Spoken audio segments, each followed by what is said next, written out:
हे पहा असं आहे की आजचा जो कायदा पारित केलेला आहे हा अशा प्रकारचा कायदा आता हा दुसऱ्यांदा पारित होत आहे की मागच्या वेळीसुद्धा देवेंद्र फडणवीस सरकारने असाच कायदा पारित केला होता.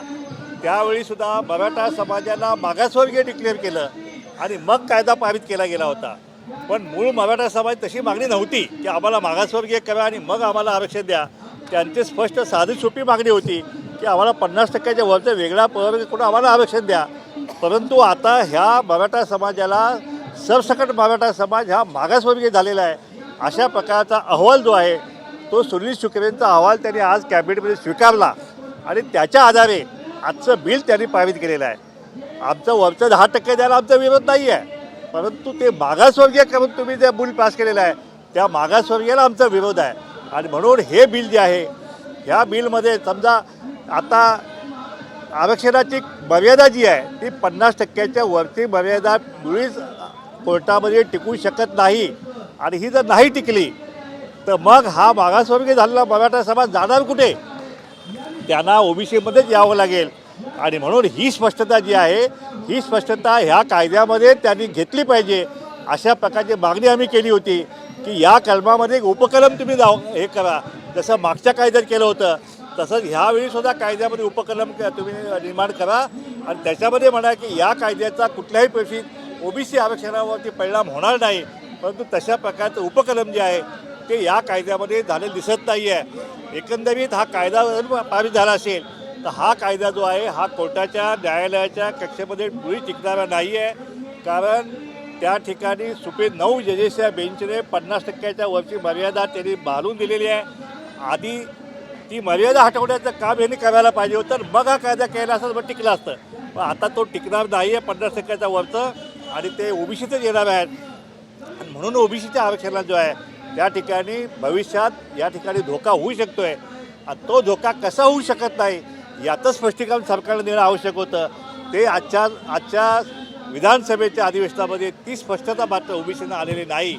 एकंदरीत कायदा जो पारित केलेला आहे 10%च्या वरचं दिलेलं आहे ते त्या ठिकाणी आम्ही त्याला पाठिंबा 10%ला. पण ओबीसी जे आहे ओबीसीचे आरक्षण जे आहे त्या ओबीसीच्या मागासवर्गीय डिक्लेअर करून त्यांना आरक्षण देण्याला मात्र आमचा विरोध आहे. याआधी देखील सरकारने अशा प्रकारे आरक्षण मिळवण्याचा प्रयत्न केला होता, पण ते कोर्टात टिकलं नाही. पुन्हा एकदा तशाच प्रकारचं आरक्षण दिलं जात आहे. सरकार काय मराठा समाजाची फसवणूक करते असं वाटतं?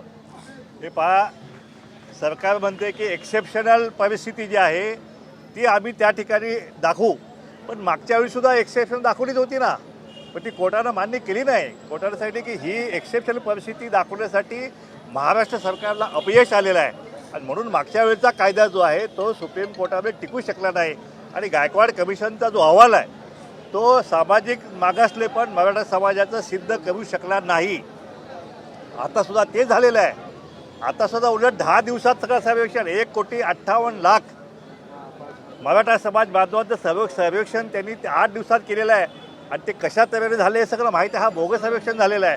त्यामुळे हे सर्वेक्षण जे आहे हे मागासवर्गीय ते दाखवलं गेलं आहे हे चुकीचं आहे, हे एक षडयंत्र आहे. आणि हे सरकारनं थांबवलं गेलं पाहिजे. सरळ सकट मागणी असताना मराठा समाजाची ह्याला विनाकारण ह्या सगळ्या मराठा आरक्षणाचा बट्ट्याबोळ जो आहे तो या महाराष्ट्रामध्ये गेल्या अनेक वर्षापासून सुरू आहे. माझी पुन्हा एकदा महाराष्ट्र सरकारला विनंती आहे की आपण या कायद्यामुळं ओबीसी आरक्षणाला कसा धक्का लागत नाही याचं स्पष्टीकरण जे आहे जोपर्यंत तुम्ही करत नाही तोपर्यंत आम्ही या कायद्याचं आम्ही स्वागत करू शकत नाही. या कायद्याला आमचा विरोधच आहे.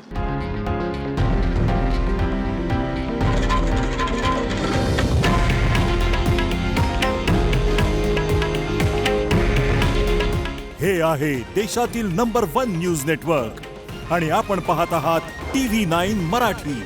काळजी तुमची, हित महाराष्ट्राचं.